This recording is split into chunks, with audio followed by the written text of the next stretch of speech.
अगर आप एस्ट्रोलॉजी को थोड़ा बहुत भी समझ रहे होगे तो मैं बात कर रहा हूँ आपकी कुंडली के 12वें घर के बारे में। 12th हाउस के अंदर काफी सारी चीजें होती हैं। 12th हाउस का यूज करके कोई अपना बैंक बैलेंस बढ़ाता है या कोई अपने खर्चों को या एक्सपेंडिचर को एक्सेप्ट कर सकता है या फिर कोई खर्चे डोनेशन चैरिटी कहाँ पर करे जाकर, जो कि उसकी कुंडली के अकॉर्डिंग है। 12वें घर के मालिक 7वें घर में अब आ चुके हैं। 7वें घर में अगर ये बैठा हुआ है तो देखिए आपने अब तक तो कनेक्ट कर लिया होगा कि आपका जो धन है और आपकी जो एनर्जी, मैं दोनों कहूंगा, आपका जो धन है और आपकी जो एनर्जी है वो कहीं ना कहीं आपके स्पाउस के ऊपर या फिर आपकी मैरिज के ऊपर जाने वाली है। आप अपनी शादी को लेकर ज्यादा सोचते हो, विचार करते हो या टेंशन लेते हो, या फिर आप अपने स्पाउस के ऊपर धन खर्च करना आपको पड़ जाता है। देखिए करना जरूरी भी है आपके लिए, ये आपकी लाइफ का पैटर्न है, इसको आपको चुकाना है। अब देखिए कैसे होता है। किसी का 12वें घर का मालिक लेट्स सपोज मरकुरी है जो 7th हाउस में बैठा हुआ है, तो ये अपने स्पाउस की एजुकेशन में, स्किल इंप्रूवमेंट में खर्च करेगा, बताएगा। 12वें घर का मालिक 7वें में बुध बैठा था तो स्पाउस के साथ जब बिटिया होगी तो उस बिटिया पे पैसे खर्च होने लग जाएंगे।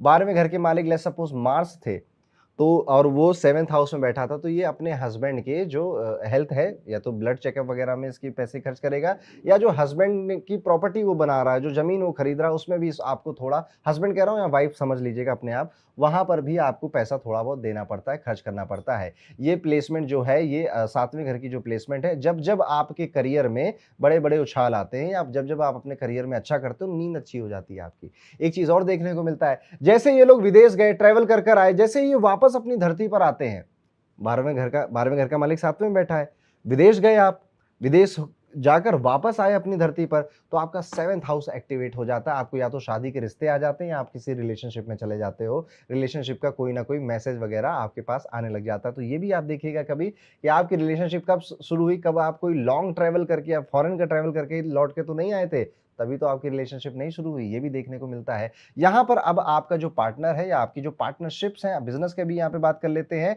उसमें लॉन्ग डिस्टेंस का कुछ ना कुछ कनेक्शन बनेगा। और यहाँ पर जो विवाह होता है, शादी होता है, शादी के बाद दूर जाना, घर से अलग रहना, घर से कहीं और घर बनाने की कोशिश करना, इस थीम पर आपकी लाइफ चलती है। इवन 12वें घर के मालिक 7वें में बैठे तो ये चीज देखने को मिलती है, 7वें का मालिक 10वें में बैठे या 12वें में बैठे तब भी ये चीज देखने को मिलती है लाइफ में, कि विवाह के बाद आपका घर चेंज हो गया, विवाह के बाद रहने का जो स्थान है वो आपका बदल गया। अगर आपको कभी लगे कि 12वें घर का मालिक मेरा 7वें घर में बैठा और मेरी मैरिड लाइफ इतनी स्मूथ नहीं है, आप उसे और स्मूथ बनाना चाहते हो, कुछ नहीं करना, अपने स्पाउस को उठाइए और कहिए चलो दुबई घूम के आते हैं, कोई भी फॉरेन लैंड पर आप घूम के आइए, आप देखते रहिए। आप जब जब अपने स्पाउस के साथ फॉरेन लैंड पर ट्रैवल कर करके आते रहेंगे, आप पाएंगे कि आपकी जो मैरिड लाइफ की प्रॉब्लम्स हैं, जिनको अभी तक आप या आपके स्पाउस इग्नोर कर रहा था, वो धीरे धीरे धीरे खत्म हो रही हैं। ये चीज़ अगर बहुत लंबे टाइम तक नहीं होगी तो आपके खर्चे इधर उधर बिजनेस में भी बहुत ज़्यादा होंगे, या फिर मिसअंडरस्टैंडिंग्स की वजह से आप कहीं ना कहीं, आपके खर्चा वहाँ करना नहीं था, आपने बात की नहीं अपने स्पाउस से, वहाँ पे खर्चे करने पड़ गए। ये भी देखने को मिलता है। आपकी जो शादी होती है वो डिफरेंट एथिनिसिटी वाले व्यक्ति के साथ भी हो सकती है, डिफरेंट कल्चरल बैकग्राउंड वाले व्यक्ति के साथ हो सकती है, या फिर आपकी जो हैबिट्स है, आपके स्पाउस पोल्स अपार्ट है उस हैबिट से। जैसे कि आपको कम एसी पसंद है, उसको ज्यादा एसी पसंद है, आपको साफ सफाई पसंद है, उसको गंदगी पसंद है। इस तरह से भी आपके स्पाउस का नेचर हो सकता है, क्योंकि 12वां घर विचित्र है, 12वां घर विदेश है, विदेश में अलग कल्चर है, अलग तरह के लोग हैं। 7th हाउस विवाह के घर से जुड़ा, तो ये करना पड़ता है, देखने को मिलता है। अब 7th हाउस बिजनेस का भी है, व्यापार का भी, तो आपको ये देखने को मिलेगा कि आपका बिजनेस ऐसा बन जाए, अगर अभी नहीं है तो ऐसा बन जाएगा आगे जाकर, जहां पर आपके बिजनेस में जो प्रोडक्ट है, जो सर्विसेज है, वो विदेशी या एनआरआई लोग परचेज करते हैं, खरीद लेते हैं, और आपका जो पैसा है वो विदेश जा रहा है, या आपका प्रोडक्ट सर्विस फॉरेन जा रहा है। और अगर ऐसा नहीं है तो आपको करने की कोशिश करनी चाहिए, क्योंकि 12वें घर के मालिक 7वें में बैठे हैं, तो कहीं ना कहीं विदेश से, विदेशी भूमि से, विदेशी लोगों से धन आने की संभावनाएं बढ़ जाती हैं। इस प्लेसमेंट वाले लोग अक्सर ऐसा पाते हैं कि पार्टनर के क्लोज होने की वजह से, इसको मैं ऐसे रखना चाहूंगा आपके साथ, कि 12वां घर बेडरूम प्लेजर्स भी है, 12वां घर आपकी नींद भी है। वो 7th हाउस से कनेक्ट हुआ। आपको नींद ज्यादा अच्छी या कामली तब आती है जब आपका स्पाउस आपके आसपास होता है। तो आप अपने स्पाउस को कहोगे अरे तुम्हें काम करना है ना, तुम ये कमरे में बैठ के काम कर लो, बस मेरी नजरों के सामने रहो। अब आपकी अगर शादी नहीं हुई है, आपके कोई बाबू हैं, आपके कुछ सोना है, यानी कि आपका कोई गर्लफ्रेंड बॉयफ्रेंड है, तो आप ये पैटर्न देखोगे कि बिना रात में बात किए आपको नींद नहीं आती, आपको स्लीप नहीं आती। ये एक पैटर्न आप देखोगे। आपको उससे बात नहीं करनी है, ऐसा नहीं है कि कोई कम्युनिकेशन करके ही सोएंगे। आपको बस उनकी प्रेज़ेंस चाहिए होती है कि तुम यहाँ मौजूद रहो तो मैं आराम से सो पाऊँगा। अदरवाइज़ या फिर करियर में कोई प्रोग्रेस हो, करियर बढ़िया चल रहा हो, करियर में प्रमोशन मिल गया हो तो नींद अच्छी आती है, ये देखने को मिलता है। जब आप करियर में ग्रो करते हो तो आपको इमोशनल और फिज़िकल इंटिमेसी भी आप देखोगे नेचुरली आपकी इम्प्रूव होती है, स्लीप साइकिल भी आपकी इम्प्रूव होती है। बिज़नेस पार्टनरशिप भी यहाँ पर एक हाइलाइट है, अगर आप पार्टनरशिप बेस्ड कोई बिज़नेस करते हो, तो पैसा अक्सर फॉरेन ट्रैवल, जॉइंट वेंचर्स या फिर एक्सपेंशन प्रोजेक्ट्स पर लग जाएगा आपका। वैसे ऐसे लोगों के लिए बहुत ज़्यादा पार्टनरशिप सूट नहीं करती है। आप देखोगे 12वें के मालिक साथ में बैठे हैं तो पार्टनर कहीं न कहीं ज़्यादा खर्चा करवा देता है या ज़्यादा पैसा ले लेता है आपसे और इस तरह से आप तंग होते हो, परेशान होते हो। आपको यहाँ पर जो पार्टनरशिप है वो थोड़ी अवॉइड करनी चाहिए। अब यहाँ पे कई सारी चीज़ें और देखनी पड़ती है इसलिए इस स्टेटमेंट पे आप बिलीव ना भी करना चाहो तो इट्स ओके क्योंकि जब आप अपनी कुंडली दिखाओगे तब जाके स्पेशली मैं ज़्यादा बता पाऊँगा। यहाँ पर ये भी देखना है कि अब आपको खर्चा कहाँ करना है, मैंने कहा स्पाउस पे खर्चा करिए और अपने बिज़नेस पे खूब खर्चा करिए। फॉर एग्ज़ाम्पल आप किसी भी तरह से आप एक बार्बर हैं, आप बाल काटते हैं और आप कहेंगे नहीं यार इस कैंची से काम तो चल रहा है, मैं क्यों एक अच्छी रिफाइंड शार्प कैंची क्यों खरीदूँ? ऐसा नहीं सोचना है आप। आप इन्वेस्ट कर रहे हैं एक्चुअली में अपने बिज़नेस में और आप जितना अपने बिज़नेस में इन्वेस्ट करते जाएँगे, ये 12वें घर का मालिक जो 7वें में बैठा है, ये आपके बिज़नेस को ग्रो करवाने में आपकी हेल्प करता रह जाएगा। ये योग एक और हिडन पैटर्न दिखाता है कि जितना आप दूर जाते हो, उतना आप रिलेशनशिप में क्लैरिटी पाते चले जाते हो। तो जब भी आपकी लड़ाई हो गई अपने स्पाउस के साथ, आप कोई ट्रैवल करके चले आइए, सोलो ट्रैवल कराइए या फिर उसके साथ चले आइए। वैसे लड़ाई हुई तो जाएगा नहीं, पर जब आप चले जाओगे तो रोमांटिक ब्रेक थ्रूज़ के पैटर्न आपको देखने को मिलेंगे अपने लाइफ के अंदर। आपने कितनी बातें एक्सपीरियंस करी है, कमेंट करके मुझे ज़रूर बताइएगा। अब चलिए बात करते हैं अगर आपके 12वें घर के मालिक 8वें घर में बैठ गए हैं तो क्या होगा? बड़ी इंटरेस्टिंग पोज़ीशन है। आपको बस एक बात समझ लेनी चाहिए कि आपकी ज़िंदगी में रहस्य, मिस्ट्री का बहुत बड़ा जगह रहेगी। कई सारी बातें जो आप जानते हैं दूसरों की, खुद की नहीं निकलेंगी कभी। और आपकी लाइफ में बार-बार ट्रांसफॉर्मेशंस होगा और ये भी ट्रांसफॉर्मेशन कहाँ-कहाँ से होगा ये अभी हम थोड़ी देर में समझेंगे। स्पिरिचुअल लेसन्स भी आपको काफ़ी ज़्यादा गहरे मिलेंगे अपने जीवन में और ये भी किस तरह से मिलेंगे इसको भी हमें समझना है। ये प्लेसमेंट एक सीक्रेट एनर्जी की प्लेसमेंट होती है जो आपको बार-बार अनएक्सपेक्टेड सिचुएशंस के थ्रू इवॉल्व करवा रही होती है। सबसे पहला इफ़ेक्ट इसका आता है आपके इन-लॉज़ के ज़रिए। यस, आपकी शादी ऐसी जगह हुई जहाँ पर आपके जो इन-लॉज़ हैं वो अक्सर उनको खर्चा करना, पैसे स्पेंड करना ये बड़ा पसंद होता है। ऐसा आप देखोगे कि यार मेरी सासू, मेरी ससुर या फिर मेरी ननद ऐसी है कि इनको जितना पैसा दे दो उतना कम है, ये बहुत खर्चा करते हैं। कभी लग्ज़री पे, कभी इन्वेस्ट कर देते हैं, कभी अपने स्टेटस को मेंटेन करने में खर्चा करने लग जाते हैं। तो बहुत से केसेज़ में आपको ये देखोगे कि जो इन-लॉज़ हैं, वो आपकी शादी हुई, आपको इन-लॉज़ मिले, उनका कनेक्शन आपसे जुड़ा। अब इन-लॉज़ अलग-अलग शहरों में या फिर फॉरेन लैंड में जाकर बसने लग गए या फिर दूर-दूर जाकर रहने लग गए। नॉट ऑल पर कोई 1-2 तो ज़रूर जाता है, ऐसा देखने को मिलता है। उनका कनेक्शन विदेश से या फॉरेन लैंड से या घर से दूर कहीं बन जाता है। ये प्लेसमेंट आपकी लाइफ में सडन फाइनेंशियल इवेंट्स काफ़ी लेकर आता है। प आपके जो पैसे हैं, हो सकता है आपको ऐसी आदत पड़ जाए कि कैसीनो में, गैम्बलिंग में, स्पेकुलेशन में आपके जो धन है या रिस्की जो इन्वेस्टमेंट्स होती है, वहाँ पर आपके पैसे जाने लग जाएँ। चाहे आप कॉन्शियसली ना भी चाहें, तब भी आपको कई सारे बहानों की वजह से या इन-लॉज़ या स्पाउस ऐसा चाहता है, उसकी ऐसी कुछ आदत है, तो ये सारी चीज़ें आप करने लग जाते हैं। अक्सर होता ये भी है कि 1 साल के अंदर ही आपकी शादी अगर हुई है और इन-लॉज़ आपको मिले हैं, तो अनएक्सपेक्टेड कई बड़े-बड़े खर्चे भी आने लग जाते हैं। तो जैसे आप विवाह करके गए घर में या आपका विवाह हुआ, कोई आया आपके घर में, तो इन-लॉज़ की ज़िंदगी में खर्चे बढ़ने लग गए और ये भी देखने को मिला। फॉरेन ट्रैवल, लंबी दूरी की यात्राएँ आपके जीवन की टर्निंग पॉइंट बन जाते हैं। यस, आप ओवरसीज़ गए, जर्नी कर कर आए, तो आप देखेंगे कि आपकी ज़िंदगी में, आपके सोचने के तरीके में एक ट्रांसफ़ॉर्मेशन आने लग जाता है। तो आप जितनी बार ट्रैवल कर इनकी ज़िंदगी में बहुत ट्रांसफ़ॉर्मेशन आते हैं। करियर हो, पर्सनल लाइफ़ हो, ट्रांसफ़ॉर्मेशन से भरी होती है। जब-जब ये फॉरेन का कोई भी एक्सपोज़र लेकर आते हैं, तो इनका ये कार्मिक पैटर्न है, वो ट्रिगर हो जाता है। आपको यहाँ पर नई सोच मिल सकती है, सोचने का नया तरीका हो सकता है, स्पिरिचुअल कई सारी डेप्थ आपकी बढ़ने लग जाएगी जब आप ट्रैवल करने लगेंगे। इस योग की वजह से एक हिडन ब्लेसिंग भी मिलती है, वो ये है कि देखिए, मैंने 8वें घर में सिर्फ़ इन-लॉज़ को रखा, बट 8वें घर में गैम्बलिंग भी है, 8वें घर में आपके आप देखोगे ज्योतिष भी है। तो जब 12वें घर का मालिक 8वें में बैठता है, तो ये लोग सबसे ज़्यादा ज्योतिष सीखने में या एस्ट्रोलॉजर्स के पास जाकर धन खर्च करने में भी सबसे आगे रहते हैं। जब भी लाइफ़ आपको अनएक्सपेक्टेड चैलेंजेस देगी, तो आप और ज़्यादा डीप बनते जाओगे या फिर आपने कोई साधना शुरू करी, आपने कोई तंत्र क्रिया या तंत्र विद्या सीखनी शुरू कर दी, कि कोई भी इस तरह की मिस्ट्री साइंसेज़ जिसको आप कहते हो, ये एक तो आपका नेचुरल इंटरेस्ट इसमें आप डेवलप कर लोगे, उसमें तो कोई गुंजाइश नहीं है। Spirituality, mysticism, astrology and all इसमें आप अपना इंटरेस्ट डेवलप कर लोगे। लेकिन जब आप इन सब्जेक्ट से जुड़ोगे ना, तो भी आपकी लाइफ में बहुत ज़्यादा अनएक्सपेक्टेड चेंजेस, या फिर मैं सही शब्द अगर यूज़ करूँ तो ट्रांसफॉर्मेशन आने लग जाता है। अच्छा, एक बात और इंटरेस्टिंग है आपके लिए, क्योंकि 12वें घर के मालिक 8वें में बैठे हैं, कोई और पोजीशन होती कुंडली में तो मैं कह सकता था कि आप चाहो तो सोशल मीडिया पे डाल दो अपने डोनेशंस की बातें, चाहो तो नाम लिखवा दो, पर मैं इस पोजीशन के लिए नहीं कह सकता। आपके जितने भी डोनेशंस हैं वो सीक्रेट होने चाहिए।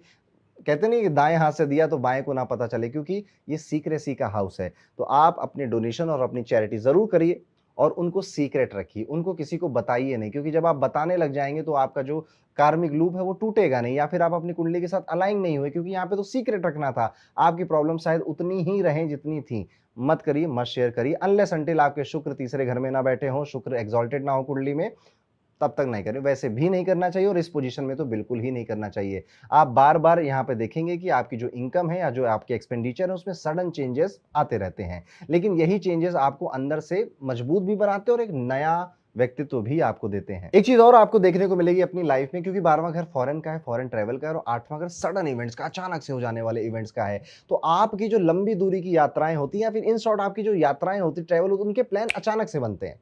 ठीक है? जैसे आज आया कोई मैसेज आया, किसी दोस्त ने बोला या घर वालों ने, चलो यार घूम के आते हैं, परसों चलें क्या? आप कहोगे हाँ यार चलते हैं परसों। आज बैठे थे इस शहर में, परसों आप किसी और दूसरे शहर में फ्लाइट में कहीं घूम रहे हैं, कहीं ट्रैवल कर रहे हैं। तो ये भी एक पैटर्न आप अपने जीवन में देखोगे कि अचानक से आपके ट्रैवल होने लग जाते हैं, अचानक से कोई ट्रैवल की अपॉर्च्युनिटी आपकी लाइफ में आ जाती है। कितनी बातों से आपने रिलेट किया, कमेंट करके ज़रूर बताइएगा। वीडियो में आगे बढ़ेंगे और बात करेंगे 12वें घर के मालिक को 9वें घर में लाने की। अब 9वां घर किसका होता है? 9th हाउस है फादर का, गुरु का, आपके बॉस का। 9th हाउस है हायर लर्निंग का, 9th हाउस है लॉन्ग ट्रैवल का, और 9th हाउस है पिलग्रिमेज का, या फिर आप जिन्हें तीर्थ स्थल कहते हैं उनका भी 9th हाउस है। तो आपको पता है कि आपका जो पैसा है, जो एक्सपेंडिचर है, वो यहीं कहीं होने वाला है। या तो पिताजी के ऊपर हो रहा है, या आपके कोई आश्रम से आप जुड़ गए हो तो गुरु के पास जाकर आप दान दक्षिणा कर रहे हो, या फिर आप आमतौर पे जो देखा जाता है, आप अपनी हायर लर्निंग्स पे ज़्यादा धन खर्च करने लग जाते हो, हायर लर्निंग्स पे आप ज़्यादा पैसे खर्च करने लग जाते हो, या फिर आपका कोई परसूट होता है कि मुझे ना स्पिरिचुअली बहुत आगे बढ़ना है, तो 4 धाम की यात्रा करूँगा, 12 ज्योतिर्लिंग में जाऊँगा, या इस आप अपने जीवन में कई सारे प्रसिद्ध तीर्थ स्थलों में भ्रमण करने वाले हो और आपका पैसा वहाँ खर्च होने वाला है, और ये सारी चीज़ें अच्छा है। यहाँ पे खर्च होगा, नहीं तो अगर आप उसे बचाने लग जाओगे, उसे सेव करने लग जाओगे, तो वो किसी और जगह जाएगा, बड़ा खर्चा कराएगा आपका, जो आप अवॉइड नहीं कर पाओगे। तो अगर आप तीर्थ स्थलों पे जाते हो, आपकी हैबिट है, वेरी गुड, करो। आपके पिताजी को आप हेल्प करते रहते हो, उनके ऊपर धन खर्च करते हो, वेरी गुड, करते रहो, अच्छा है। आप अपने टीचर्स पे, अपने गुरुओं को, जैसे कुछ लोग होते हैं ना, वो अपने हाथ से गिफ्ट बनाते हैं अपने गुरु के लिए। टीचर्स डे पे मुझे कई सारे गिफ्ट मिले। तो ये सारे वही लोग हैं जिनके 12वें घर का मालिक किसी न किसी तरह से 9th लॉर्ड से या 9th हाउस में जाकर बैठा हुआ है। तो और इससे इनको फ़ायदा ही होता है। या फिर आपका बहुत ज़्यादा धन खर्च होगा अलग-अलग कल्चर से कनेक्ट करने में, अलग-अलग कल्चर्स को समझने में। जैसे कि ट्रैवल कर रहा है इंसान, वहाँ पे गया, इटालियन कल्चर को समझने लग गया, वहाँ पे जाएगा तो वहाँ पे कोई क्लासेस जॉइन करने लग गया। इस तरह से आपकी जो दोस्तियाँ भी हैं, लॉन्ग टर्म फ्रेंडशिप भी है, वो अलग डिफरेंट कल्चर, जैसे आप थे ब्राह्मण, आपकी सरदार सरदार जी से दोस्ती हो गई, या हरियाणवी किसी इंसान से दोस्ती हो गई। इस तरह से आप देखोगे कि आपकी ग्रोथ का पैटर्न आगे बढ़ता है, नए-नए एक्सपीरियंसेस आपकी लाइफ में ऐड होते रहते हैं, जो कि आपको अंत में मोक्ष की डेफिनिशन समझाएँगे और सॉलिट्यूड या आइसोलेशन कितना ज़रूरी है, वो समझाएँगे। हायर नॉलेज का तो मैंने बहुत देखा है कि लोग अपनी हायर नॉलेज पे या फिर अपनी स्पिरिचुअल प्रैक्टिसेस को एम्ब्रेस करने के लिए अच्छा धन खर्च करते रहते हैं, और ये चीज़ से उनको फ़ायदा ही होता है। सबसे पहला इफ़ेक्ट और यहाँ पे आप देखोगे, फादर या फिर गुरु के ऊपर जो धन खर्च हो रहा है, हो सकता है कि पिताजी का कोई फॉरेन कनेक्शन हो आपका, पिताजी इतने स्ट्रॉन्ग हैं कि वो विदेश से जुड़ा कोई व्यापार कर रहे हैं, ये भी देखने को मिल सकता है। या तो पिताजी अपने जन्म स्थान से निकलकर कहीं दूर जाकर सेटल हुए हैं, फिर आपका जन्म हुआ है। 12वां घर किसका होता है? 12वां घर अगर आप देखो तो अ, आपकी जो दादी जी हैं, उनको 12वां घर रिप्रेज़ेंट करता है, और आपकी जो चौथा घर है, जिससे आप अपनी मदर को देखते हो, वहाँ से 9वां घर छठा आता है, और 12वां घर अगर आप देखोगे तो वहाँ से 9th पोज़ीशन पे 12वां घर आता है। अब इतना कॉम्प्लिकेटेड नहीं समझ में आ रहा है, तो कुल मिला के ये समझिए कि आपके जो पिताजी हैं, उनको अपनी दादी से बड़ा प्रॉफ़िट होगा, उनकी दादी की ज़मीन मिलेगी। इवन आपकी माताजी से भी काफ़ी धन आपको, पिताजी को इनहेरिटेंस में मिल सकता है, उसका फ़ायदा हो सकता है। आपकी लाइफ़ में जो गुरु हैं, जो टीचर्स हैं, जो मेंटर्स हैं, वो भी बहुत इंपॉर्टेंट रोल प्ले कर रहे हैं, आपको सही रास्ते पे ले जाने में, उनका उनका बहुत बड़ा योगदान रहेगा। और आप किसी 1 या 2 गुरुओं से जुड़कर उनके आश्रम, उनकी स्पिरिचुअल प्रैक्टिसेज़, उनके स्पिरिचुअल सेंटर्स में या फिर उनसे विदेश के जो गुरु होते हैं, उनसे भी आपका कनेक्शन हो सकता है, वहाँ पर आप खर्च कर सकते हैं। एजुकेशन और हायर लर्निंग से की भी ये प्लेसमेंट काफ़ी अच्छी मानी जाती है। आमतौर पे ऐसे लोग अपनी ग्रेजुएशन या मास्टर्स या कोई स्पेशलाइज़ेशन का कोई कोर्स अपने जन्म स्थान से दूर जाकर करना पसंद करते हैं और करते भी हैं। बहुत लोगों के लिए फॉरेन यूनिवर्सिटी, इंटरनेशनल कोर्सेज़ या फिर एक्सचेंज प्रोग्राम्स का भी स्ट्रॉन्ग योग यही बना देता है। और इंटरेस्टिंग बात ये है कि जितना ज़्यादा आप सीखते हो, उतना ज़्यादा आपकी इनर पीस और सुकून आपके अंदर बढ़ता चला जाता है। तो यहाँ पर फॉरेन ट्रैवल भी होगा, डिफरेंट कल्चर से आपका एक्सपोज़र भी होगा, जिस वजह से आपकी लाइफ में पॉजिटिव चेंजेस आएँगे। आपको नई कंट्री, लैंग्वेजेज़ या फिर ट्रेडिशन को सीखने का मौका भी दिलवाएगा। जब भी आप फॉरेन जर्नी पर जाते हो, तो आपके अंदर एक नई सोच उत्पन्न होती है, आपका बिलीफ सिस्टम और ज़्यादा एक्सपेंड करता है। स्पिरिचुअल इंक्लिनेशन भी इस योग को एक हिडन ब्लेसिंग बना देता है। आपका दिल आश्रम, टेम्पल, मेडिटेशन सेंटर्स या फिर जो तीर्थ स्थल होते हैं, उनकी तरफ नेचुरली खींचा चला जाता है। जब भी आप सीखने या स्पिरिचुअल प्रैक्टिसेज़ में वक़्त लगाते हो, तो आपकी जो नींद है वो भी बेहतर होने लग जाती है, स्ट्रेस आपका कम होने लग जाता है और क्लैरिटी ज़्यादा बढ़ती चली जाती है। अक्सर देखा गया है कि इस प्लेसमेंट वाले लोग डोनेशन, चैरिटी या फिर धार्मिक सेवा में काफ़ी एक्टिवली इन्वॉल्व भी रहते हैं। गुरु दक्षिणा लेना या गुरु को दक्षिणा देना, गुरु से दीक्षा लेना, पिलग्रिमेज में डोनेशन करना, आश्रम में कंट्रीब्यूशन करना, ये सारी चीज़ें आप अपने मन से ही करने लग जाते हो। तो ये था 12वें घर के मालिक अगर 9वें घर में बैठे हैं तो कैसा रिजल्ट देंगे? आपने कितनी बातों से रिलेट किया, कमेंट करके ज़रूर बताइएगा। आगे बढ़ते हैं, बात करते हैं 12वें घर के मालिक अगर आपके 10th हाउस में बैठे हुए हैं तो क्या होने वाला है? अगर आपके 12वें घर के मालिक 10वें घर में बैठ जाते हैं तो आपकी जो करियर, फेम और आपकी जो लाइफ गोल्स हैं, इसमें काफ़ी ज़्यादा आपको कार्मिक पैटर्न देखना पड़ेगा। ये जो योग होता है, ये बताता है कि आपके जीवन में सबसे बड़ी अपॉर्चुनिटी अक्सर विदेश से, एमएनसी से या फिर किसी ग्लोबल नेटवर्क से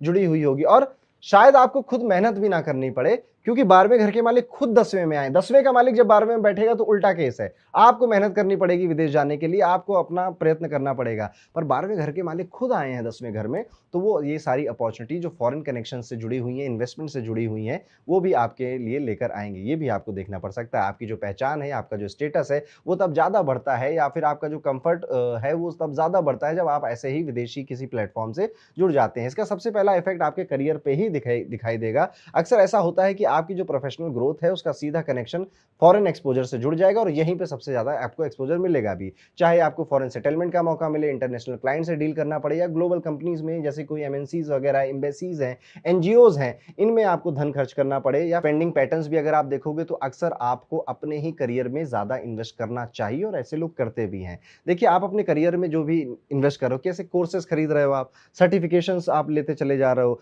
या फिर आप जो भी अपनी स्किल है उसको और ज़्यादा प्रोफ़ेशनली अपग्रेड कर रहे हो, बिज़नेस एक्सपेंशन में अपना धन लगा रहे हो, पैसे खर्च कर रहे हो, डोनेशन, चैरिटी कर रहे हो उन लोगों के लिए जो अपना करियर बनाना चाहते हैं। जैसे कि मान लेते हैं कि कोई ठेले वाला है, वो स्ट्रगल कर रहा है अपने बिज़नेस के लिए, पर आप वहाँ पे गए, आपने उसको एक अच्छा-सा ठेला या थोड़ी-सी नॉलेज दे दी कि भाई तुम ऐसे ऑफ़र बनाओ, तुम सब्सक्रिप्शन मॉडल बना लो गोलगप्पे के लिए कि मुझे एक साथ ₹120 दे दो और गोलगप्पे खाओ, अनलिमिटेड गोलगप्पे लाइक दिस। ऐसा एक एग्ज़ाम्पल अभी मन में आया।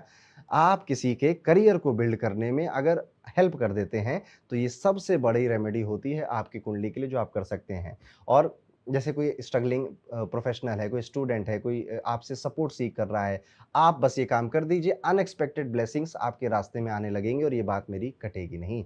अथॉरिटी और फेम की जो प्लेसमेंट है, ये जो प्लेसमेंट है इसे स्लो कर देता है थोड़ा। जो सम्मान है, जो इज़्ज़त है, वो जीवन में थोड़ा देर से जाकर मिलती है और बहुत मेहनत करने के बाद जाकर आप एक अथॉरिटी की पोजीशन पे या फेमस या सम्मान की पोजीशन पर जाकर बैठ पाते हैं। शुरुआती जो फेज़ रहेगा जीवन में उसमें काफ़ी मेहनत होगी, काफ़ी ज़्यादा मेहनत होगी और रिकॉग्निशन कम मिलेगा। लेकिन जब आप किसी ग्लोबल नेटवर्क या फॉरेन एक्सपोज़र को एम्ब्रेस करेंगे, उसे अपनाएँगे, तो आपकी जो सक्सेस का ग्राफ है वो तेज़ी से आगे बढ़ेगा। एक और सटल पैटर्न देखने को मिलता है कि आपके जो बॉस हैं या फिर जो अथॉरिटी फिगर हैं आपके ऊपर, अक्सर ऐसा होता है कि आपके बॉस या फिर हायर अथॉरिटीज़ को भी फॉरेन अपॉर्च्युनिटी मिलने लग जाती है जैसे ही आप उनके जीवन में आए और उनके ज़रिए आपकी भी करियर ग्रोथ होती है, एक्सेलरेट होती है। लेकिन कभी-कभी आपके जो बॉस होते हैं, उनके साथ आपका जो कार्मिक क्लैश होता है, जिस वजह से उनको अपॉर्च्युनिटी मिली तो वो आपको डिच कर गए या आपको धोखा दे गए या आपकी वजह से उनको मिली थी, पर उन्होंने आपको उतना ज़्यादा मान-सम्मान नहीं दिया, ये भी देखने को मिलता है। ये प्लेसमेंट आपको सिखाता है कि करियर को सिर्फ़ पैसे कमाने का ज़रिया नहीं समझना है, आपके लिए काम एक कार्मिक सेवा है। जब आप अपने काम के थ्रू किसी की लाइफ़ इंप्रूव करते हो,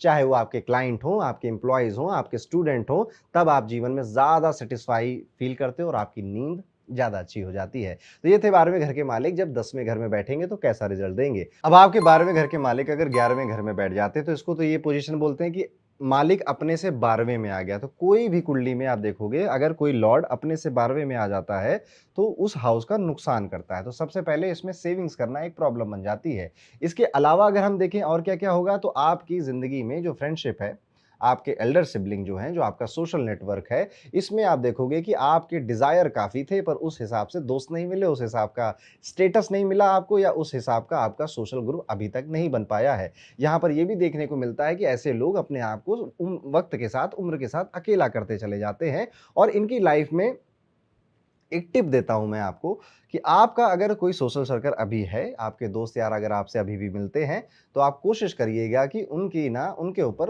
उनके खाने-पीने का बिल आप ही भर दीजिएगा। नॉट ऑलवेज़, बट कभी-कभी ये चीज़ ज़रूर करिएगा, क्योंकि खर्च के मालिक 11वें घर में आए हैं, और 11वां घर दोस्त यार या बड़े भाई का होता है, या सोशल नेटवर्क का होता है। कुछ ऐसी पार्टीज़ थ्रो करना जिसमें आपके सोशल नेटवर्क या सोशल ग्रुप के लोग आ पाएँ, ऐसा भी आपको करना चाहिए। ये आपकी जो पैटर्न है उसको अलाइन करेगा आपको उसके साथ, और आपको एक बेहतर इनकम देगा, बेहतर सेविंग्स आपकी कराएगा। यहाँ पर अगर आप देखोगे तो आपके जो कमाई के रास्ते हैं, वो विदेश की भूमि पर या इंटरनेशनल क्लाइंट्स के साथ या दूर के शहरों में ज़्यादा बेहतर बनते हैं। इस योग के साथ इन्वेस्टमेंट और फ्रेंडशिप काफ़ी डेलिकेट बैलेंस माँगता है, तो आप अगर बहुत ज़्यादा करियर ओरिएंटेड होंगे, दोस्त यार सब छोड़ देंगे और बहुत ज़्यादा दोस्ती यारी करेंगे, तो करियर में नहीं ध्यान दे पाएँगे या इनकम नहीं बना पाएँगे, तो कहीं न कहीं आपको इसके बीच का बैलेंस ढूँढना पड़ेगा। सबसे पहला असर जो आप देखेंगे कि जो आपके एल्डर सिबलिंग अगर कोई है, बड़े भाई हैं, बड़ी बहन है, तो अक्सर होता ये है कि आपके बड़े भाई या बहन फॉरेन लैंड से या आपके जन्म स्थान से दूर शहरों में सेटल हो जाते हैं।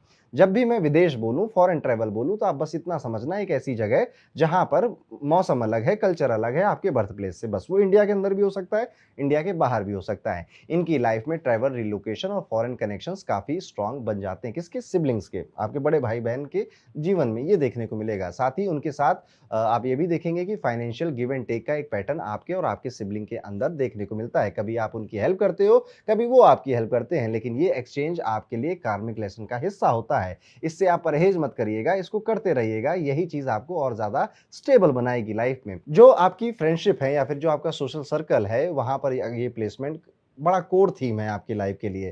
तो अगर आपके जो दोस्त हैं वो थोड़े से अतरंगी हैं, थोड़े विशेष हैं या थोड़े विचित्र हैं, तो ऐसे ही होने थे आपके, कुछ अलग नहीं है उसमें। या फिर आपकी दोस्ती किसी इंटरनेशनल नेटवर्क पे, या आपके दोस्त आपसे बहुत दूर-दूर रहते हैं या विदेशी कंपनियों में काम करते हैं, ये भी देखने को मिलेगा। ग्लोबल ग्रुप्स में ग्रोथ आपको ज़्यादा मिलती है। जब भी आप फॉरेन ट्रैवल करते हो, तो आप नए लोगों से ज़्यादा जुड़ते हो, आपके करियर में भी एक अच्छी ग्रोथ देखने को मिलती है, और आपकी इच्छाएँ या जो आपके डिज़ायर होते हैं, वो भी फुलफ़िल होने लग जाते हैं। पर्सनल एक्सपेंशन के लिए भी ये पोज़ीशन काफ़ी हेल्पफुल होती है। लेकिन एक यहाँ पर चेतावनी देना चाहूँगा कि अपने दोस्तों पे ब्लाइंड ट्रस्ट मत करना, क्योंकि देखिए, मैंने सिर्फ़ उनको खाने-पीने या चाय पिलाने के लिए बोला है। 12वें घर का मालिक लॉस का भी होता है, जो कि दोस्तों के घर में आया है, तो ये लॉस भी करवा सकते हैं, या फिर आपकी जो इमोशनल एनर्जी है, उसको ड्रेन कर सकते हैं, गुमराह भी कर सकते हैं, तो सावधान रहिएगा। मैंने कहा इसलिए बैलेंस बनाना है आपको करियर और दोस्ती यारी और सोशल ग्रुप के बीच में। इन्वेस्टमेंट्स और डिज़ायर यहाँ पर कार्मिक होती हैं। अक्सर होता ये है कि आप अपने डिज़ायर को पूरा करने के लिए बड़े-बड़े इन्वेस्टमेंट करते हो, जो कि कभी-कभी लॉन्ग टर्म गेन्स ज़रूर देते हैं आपको,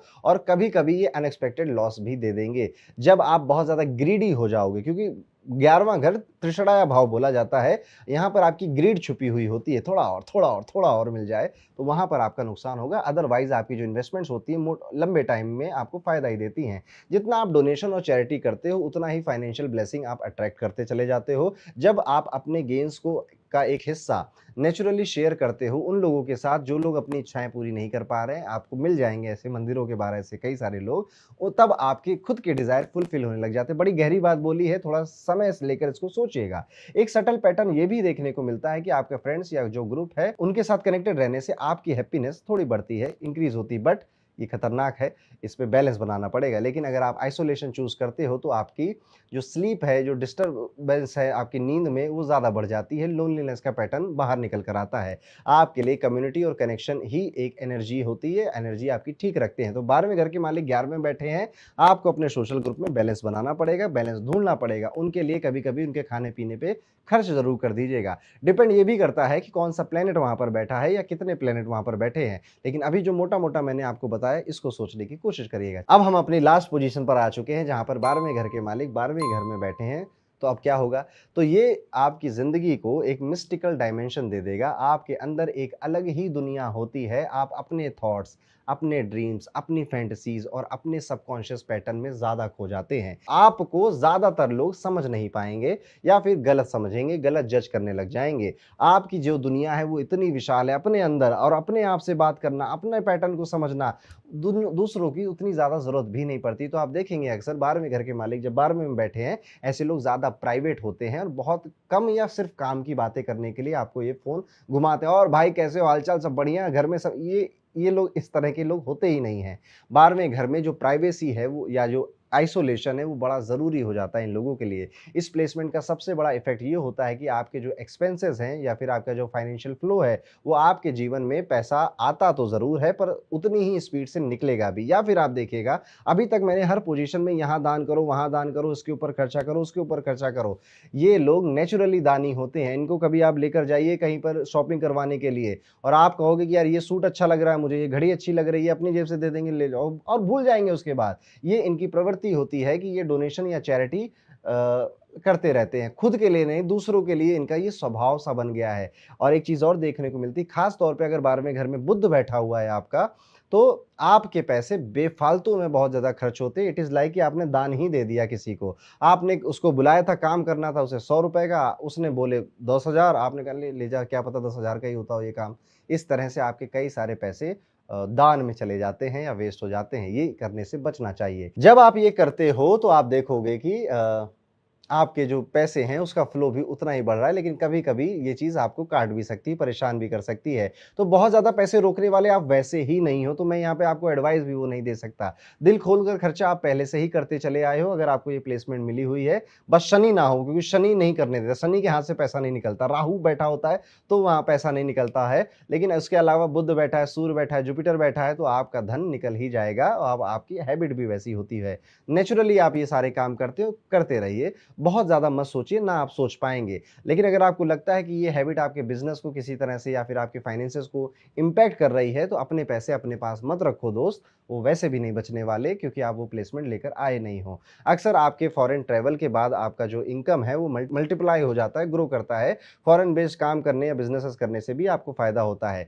स्पिरिचुअल रिट्रीट या फिर हायर एजुकेशन हो या फिर करियर की जो अपॉर्च्युनिटीज़ हो, फॉरेन लैंड या फॉरेन लोगों के साथ जुड़कर आपके लिए टर्निंग पॉइंट क्रिएट करती हैं। स्लीप पैटर्न काफ़ी खराब होता है, डीपली अफेक्टेड होता है, ओवरथिंकिंग, सबकॉन्शियस फ़ियर या फिर हिडन डिज़ायर की वजह से नींद डिस्टर्ब होती रहती है। कभी-कभी आप यहाँ पर ज़्यादा सो जाते हो, कभी-कभी आप रात भर जगते रहते हो, जगने वाली चीज़ें ज़्यादा होती हैं। बैलेंस ईज़िली नहीं मिलता, ड्रीम्स भी बहुत पावरफुल होते हैं, सपने जो आप देखते हो हिडन मैसेजेस के साथ आते हैं। अगर आप उन्हें डिकोड करना सीख जाओ तो आप अपनी लाइफ पाथ को ज़्यादा क्लियरली समझ पाओगे। इमोशनली अगर बात करूँ तो ये जो योग बना हुआ है 12वें का मालिक 12वें में आपको डिटैचमेंट और सरेंडर करना सिखाता है। आपकी रियल स्ट्रेंथ तब एक्टिवेट होती है जब आप कंट्रोल छोड़कर फ्लो को एक्सेप्ट कर लेते हो। ये प्लेसमेंट आपको सॉलिट्यूड, मेडिटेशन और स्पिरिचुअलिटी की तरफ खींचेगा ज़रूर, पर आप कर नहीं पाओगे। बहुत मुश्किल आएगी या फिर बहुत लेट लाइफ में आपको इसकी इंपॉर्टेंस समझ में आएगी। याद रखिए, जो मेडिटेशन होता है ना, ये आपके बिलीफ को और आपके थॉट को पूरी तरह से चेंज कर देता है। और इन लोगों के लिए मेडिटेशन इनका काम या फिर इनकी जो पर्सनल लाइफ है वही बन जाता है। यानी कि इनका ज़्यादा फ़ोकस वहाँ पर जाता है। पर कोशिश करिए, अपने लिए समय निकालिए, अदरवाइज़ आप अपनी हेल्थ का बहुत नुकसान कर देंगे। 12वें का मालिक अगर 12वें में बैठा है। आप इवन ये भी देखेंगे कि आपने जितना कमाया, जितना आपने बटोरा, जितना आपने मेहनत करी, उसमें से बचाया कितना या फिर कितने एसेट्स आपने खरीद लिए। अब ऐसी चीज़ों के लिए आपको कोई ऐसा व्यक्ति जो कि विश्वासप्रद हो, जो कि आपके धन को अच्छी जगह आपसे इन्वेस्ट करवाता रहे, ऐसा व्यक्ति आपको चाहिए होता है अपनी लाइफ में। तो ये था दोस्तों, 12वें घर के मालिक 12 जगह बैठकर कैसे-कैसे रिज़ल्ट देते हैं। स्क्रीन पर दिए गए क्यूआर कोड को स्कैन करें और अभी एनरोल करें।